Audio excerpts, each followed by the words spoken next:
Hi, this is A New Nigeria with Wale Oluwade. This is your current affairs program where we critically examine the strategic issues bedeviling Nigeria's developmental aspirations and boldly offer practical, bold, but radical ideas on building the Nigeria of our collective desires. On today's episode of the program, I'm beginning a two-part series on our educational system in Nigeria.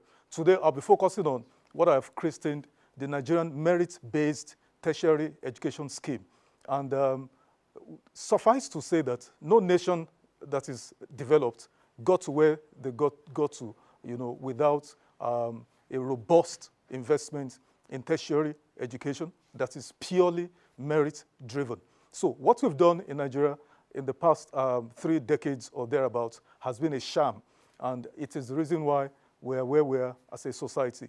If we are actually desirous of jumpstarting our economy and moving from an import-dependent economy to an export-led, industrialized economy, then we need to have a quality-based, merit-based education system, that is purely merit, driven, without sentiments. And this is going to cost a lot of money. Education is not cheap anywhere in the world, as you will see in this presentation. So recently, the Minister for Education, Professor Mamman Tahi, on September 11 this year, set up a 9-man committee to, as it were, develop a roadmap for revamping the educational sector.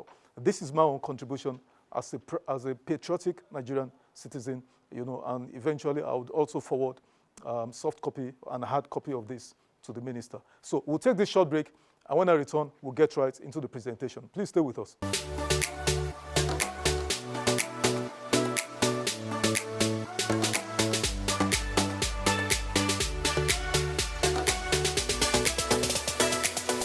Welcome back. And now, let's get right into the presentation. Like I said, today, I'm looking at what I've christened the Nigerian Merit-Based Tertiary Education Scheme, NMBTS.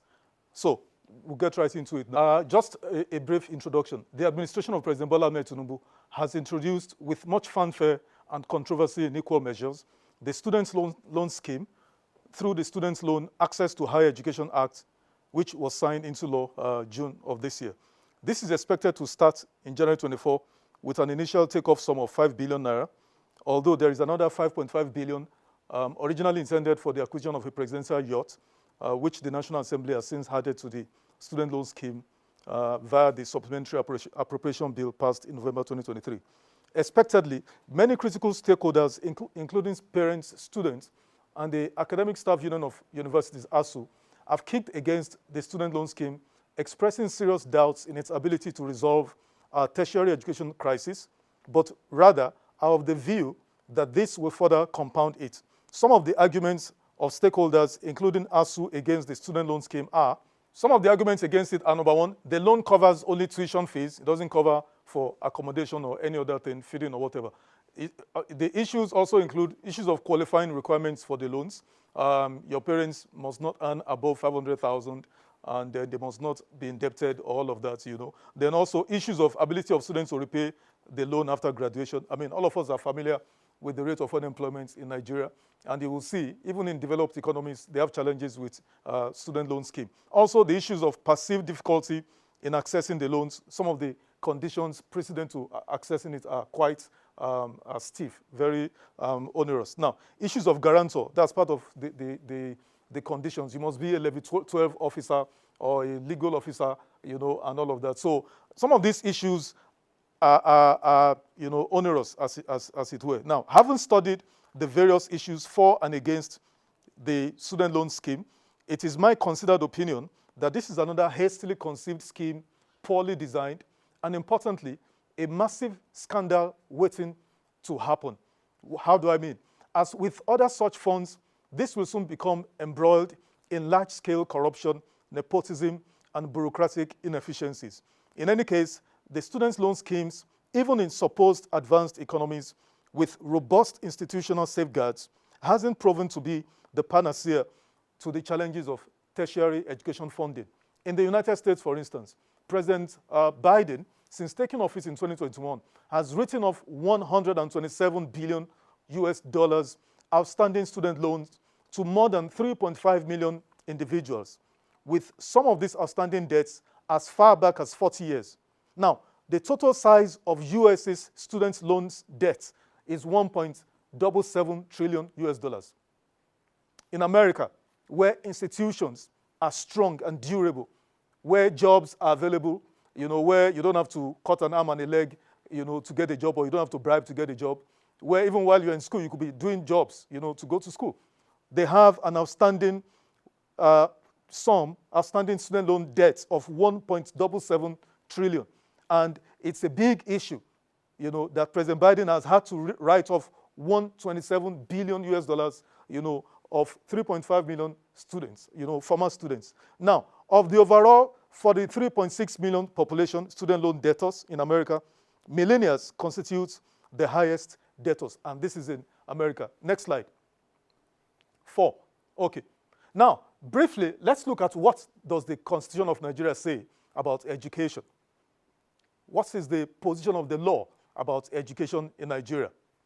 Now, this is Section 18 of the 1999 Constitution of the Federal Republic of Nigeria, which states as follows. Number 1, government shall direct its policy towards ensuring that there are equal and adequate educational opportunities at all levels. Now, that says to me that the whole idea of discrimination of any sort is not in our laws. Sadly, in the northern part of Nigeria, we have what is called the Amajiri education. We even have a commission now set up for it. That, for me, is discrimination. I could say in another term that it is ungodly, because those who are proposing this Amajiri educational system did not, got perhaps the best education that Nigeria has got to offer. It's against the law. Number 2, government shall promote science and technology. Number 3, government shall strive to eradicate illiteracy. And to this end, government shall, as and when practicable, provide, number 1A, free, compulsory, and universal primary education. Free, compulsory, and universal primary education. So it is against the law to have 20 million plus children out of school. The Minister of Education would like us to believe it is 10.5. That is a lie. UNESCO, I believe UNESCO, they've said we have 20 plus million people out of school, children of school-going age on the streets. And that's why we have crisis of criminality ravaging our entire system. So the reason for that is not too far-fetched, because we're breaking the law. The federal government, the state government, the local governments are breaking the law by not ensuring that every child of school-going age in Nigeria are in school. Number 2, free secondary education. Number 3, free university education. Number 4, free adult literacy program. Now, the provisions of the Constitution, which is the ground norm, is clear, simple, and unambiguous. But, of course, we've observed this provision in the breach, because the way we speak in the public space is as if we're appealing to government to do what the law mandates them, what is a constitutional requirement for them to do. Because I'm focusing today on tertiary education. So what is the challenge of tertiary education in Nigeria? Yearly, budgetary allocation to education has consistently fallen well below the UNESCO recommended ratios of between 15 and 26%. For tertiary education, after months of strike by ASU, the President Goodluck Jonathan administration had agreed a 1.3 trillion funding plan with ASU for tertiary education and followed up with an initial disbursement of 200 billion in 2013. Now, what happened? In 2014, he didn't do anything because they were preparing for elections. Of course, President Jonathan lost and President Buhari took over. What happened?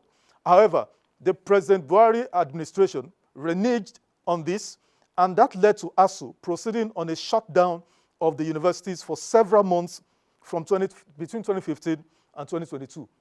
At the end of each academic year, Nigerian universities produce about 600,000 graduates, which is far less than what they intakes. They take in maybe about 1.5 to 2 million every year and graduate, only about 600,000 annually.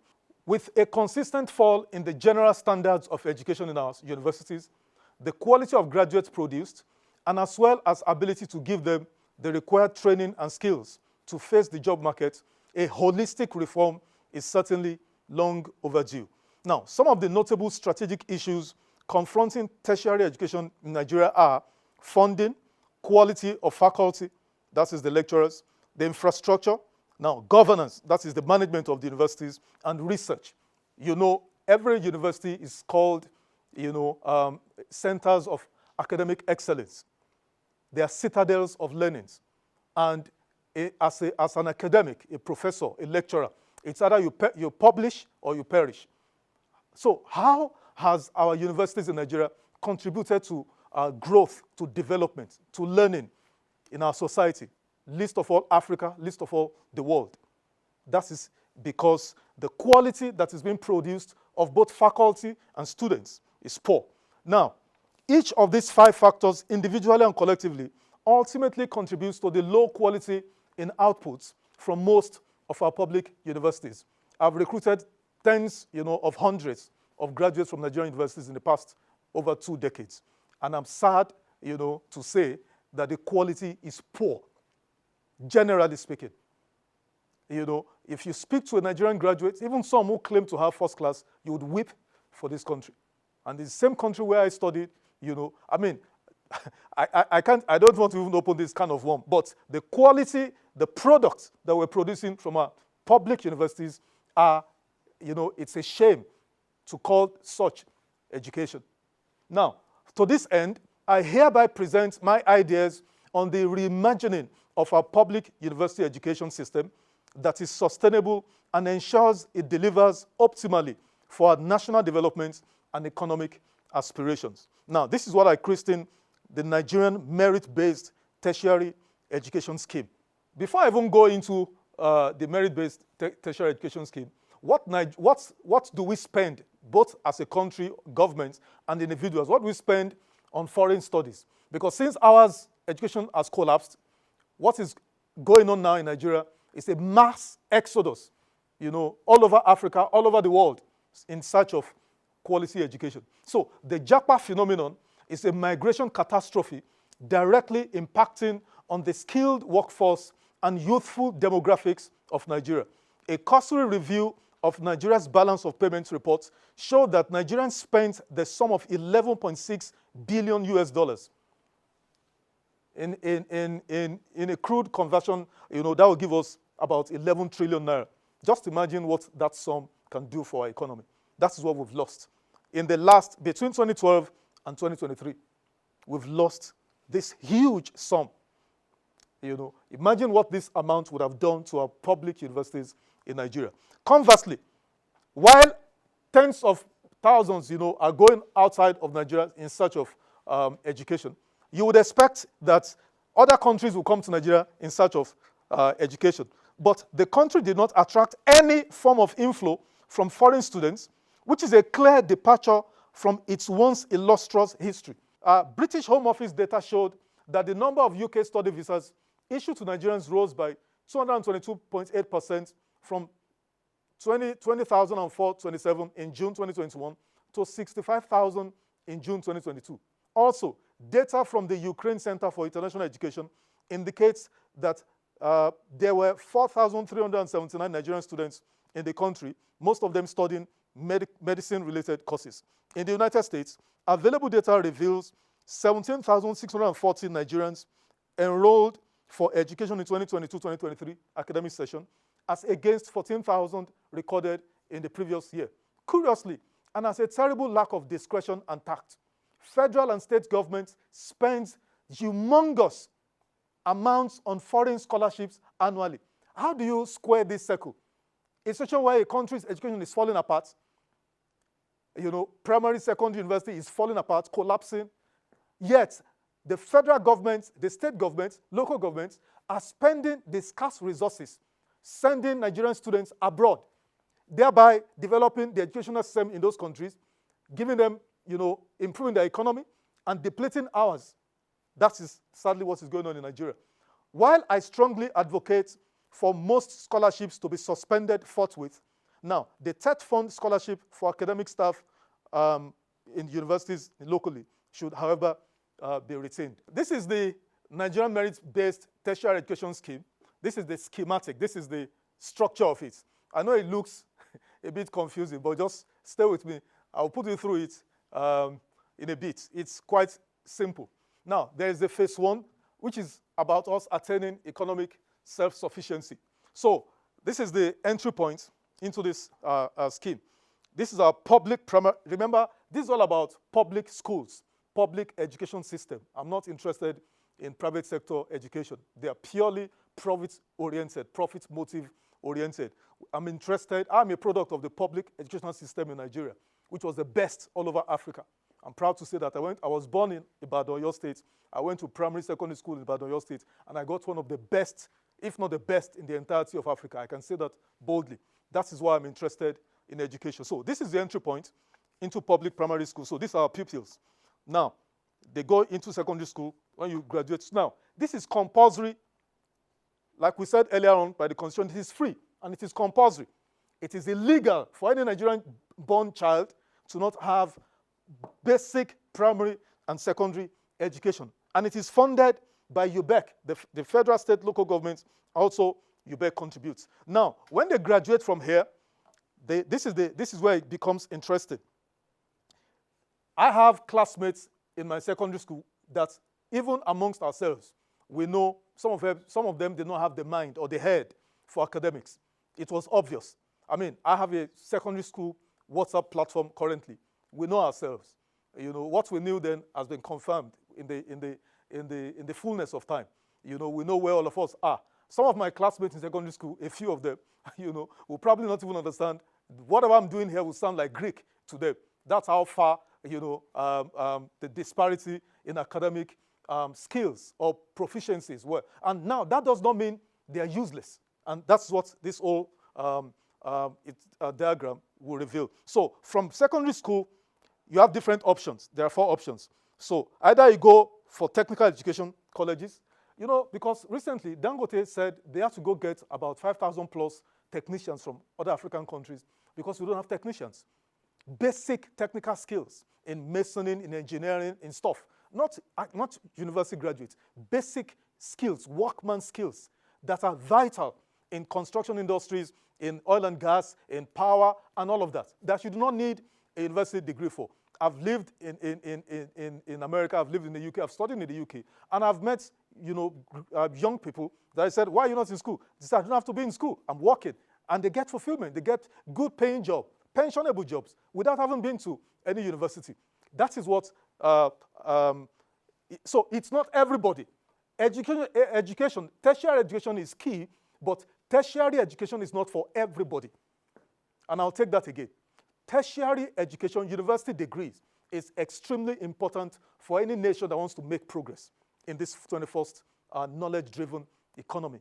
But tertiary education, as vital as it is not meant for everybody. Why? So people need to find their areas of comparative, you know, capacity. So either you go to a technical college and get technical skills, or you go to any of the federal and state or private universities, or you go get vocational education schools. Now, all of these are being funded by TED Fund.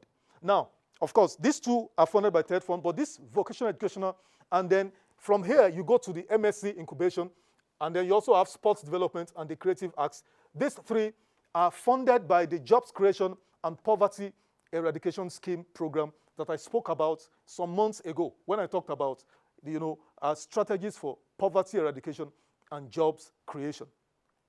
I have to link that here. So you either get vocational educational skills, bakery, you know, cooking, and all of that, you know, fashion, tailoring, carpentry, and all of that. It's a bit different from technical education, because technical education is actually a lot higher than just regular vocational.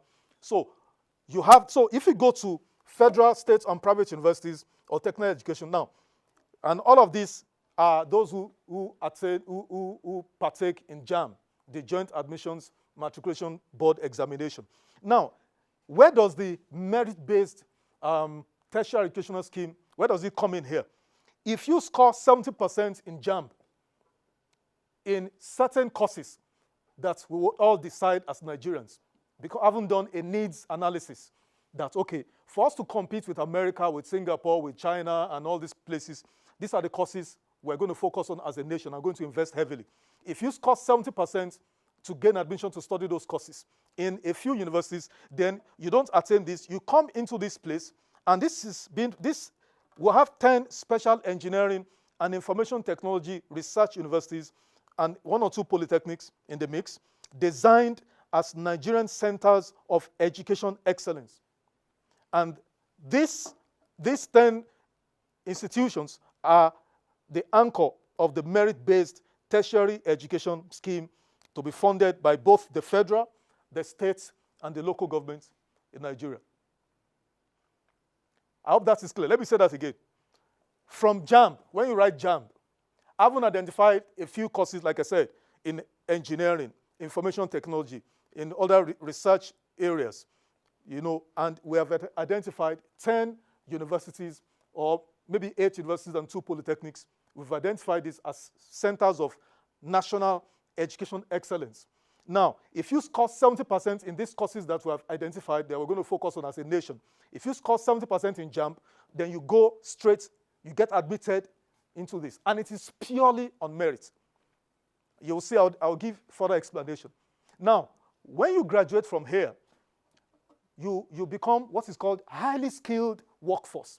Because Nigeria we have a dearth, a critical shortage of highly skilled workforce that could make Nigeria compete with the rest of the world in this 21st century, 21st century economy that is purely knowledge-driven.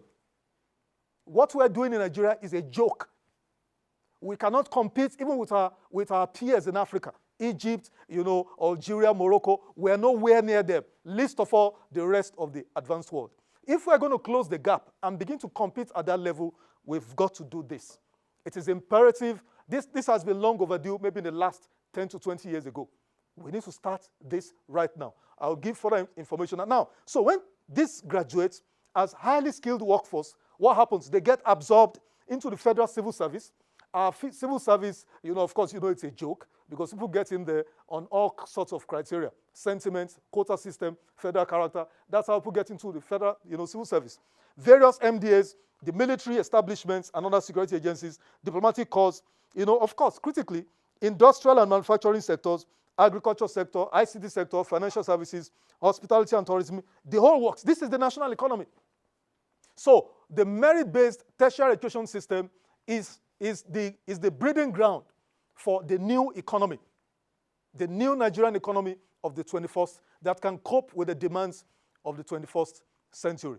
Now, let me give further explanation. Let me give some background information. I've mentioned some of them. So we identify and select 10 federal universities as national centers of education excellence.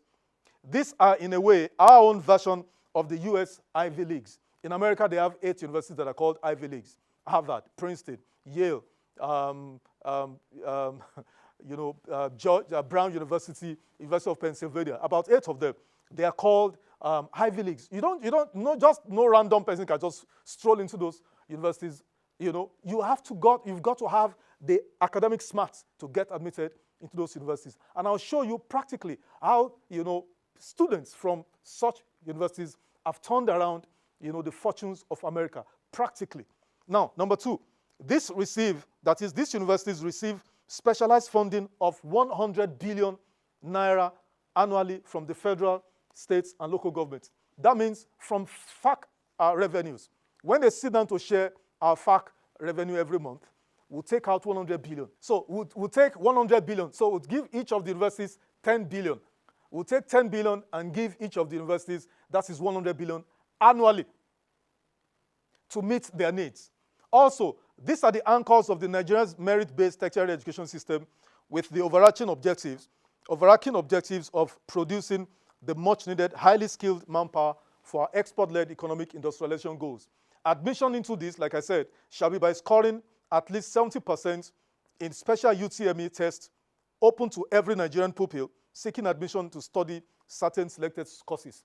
It is open to every Nigerian, student who is writing JAMB. You must score 70%, and there is no quota system. We'll take this short break, and when I come back, I'll conclude with the presentation. Please stay with us.